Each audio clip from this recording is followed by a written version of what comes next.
Hello, my name is Dr. Frank Wang. I'm both a teacher as well as the principal of the Oklahoma School of Science and Mathematics, and this is the third in a series of lectures on differential equations.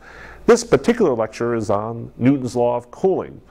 I'm assuming here that you've watched Dr. Frank's Math Minute on the cooling of a hamburger, and if you recall from that video, it stated that the rate of change that an object cools is proportional to the difference of the temperature between that object and the surrounding medium, in this case the air. So if we remove a hamburger from the grill, it will begin cooling, and the rate at which it cools is proportional to the difference of the temperature of the hamburger and the surrounding air. So let's state this out mathematically. We have the statement in words. Of course, the rate of change of temperature of an object is proportional to the difference in temperature between the object and the surrounding air. And so as an equation, it's written as follows.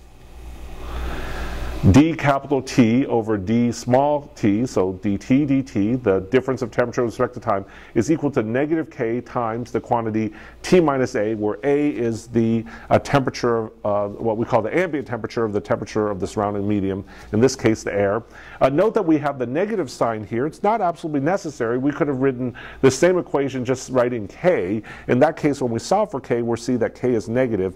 We put the negative sign out here to really indicate that the rate of change is negative, which means that the temperature is decreasing, which means the object is cooling. And if we solve for K, we're going to find K to be a positive number. Let's continue further. We know that the surrounding air is 71 degrees in our particular case, and so let's continue further here. We are now going to try to solve the differential equation. We're going to try to get all the capital T's on one side. And so now we have dt over the quantity T minus 71 is equal to negative K dt. We're going to integrate both sides. And when we integrate both sides, we are going to get a solution. And the solution is the natural log of the absolute value of T minus 71 plus some constant is equal to negative KT plus some constant. And we can combine these some constants together, and that's natural log of T minus 71. I remove the absolute value signs because the hamburger comes off the grill nearly 170 degrees. It's going to cool. It's going to get closer and closer to the ambient temperature and never quite reach it. So this quantity, T minus 71, is always going to be positive. So I remove the absolute values. I have natural log of the quantity T minus 71 is equal to negative KT plus some constant. And then again, I mentioned over here, we're going to assume that the temperature is always going to be greater than 71 as the hamburger is cooling from its initial temperature of exactly 168.8 degrees.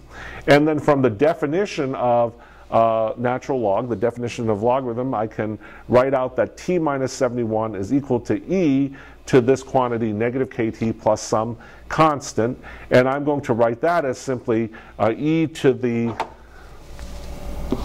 negative KT times E to the some constant. So I'm not worried about this constant too much. That's all going to boil down to what I call capital C. So E to some constant, I'm just going to call that capital C. So my equation now is the temperature is equal to 71 degrees plus CE to the negative KT. We're going to continue further here. We're going to solve for capital C by setting T equals 0. T equals 0 is the initial temperature, T of 0. The initial temperature is equal to 71 plus C. And we know that the initial temperature is 168.8 degrees.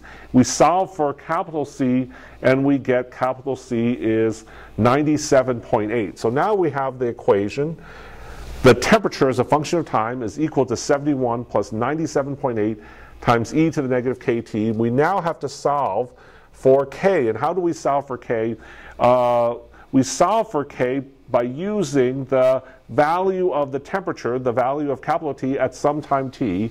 And we know from our experiment that t at 25 minutes, that is 25 minutes after the hamburger leaves the grill, the hamburger has dropped in temperature from 168.8 degrees to 112.5 degrees. And now I can plug this in. 112.5 is equal to 71 plus 97.8 e to the negative 25k, and I'm going to proceed to solve for k. So I'm just using basic algebra now. I get 41.5 is equal to 97.8 times e to the negative 25k. I could divide both sides by 97.8 to get 0.42434. This goes on forever, but I'm just doing the decimal approximation here. 0.42434 is equal to e to the negative 25k. I'm going to take the natural log of both sides, Using the property of logarithms here, I get negative 25k on one side and negative 0.8572 the other side. Again, this is a decimal approximation. And I can solve for k as 0.034. And so I finally end up with the following equation that the temperature is a function of time.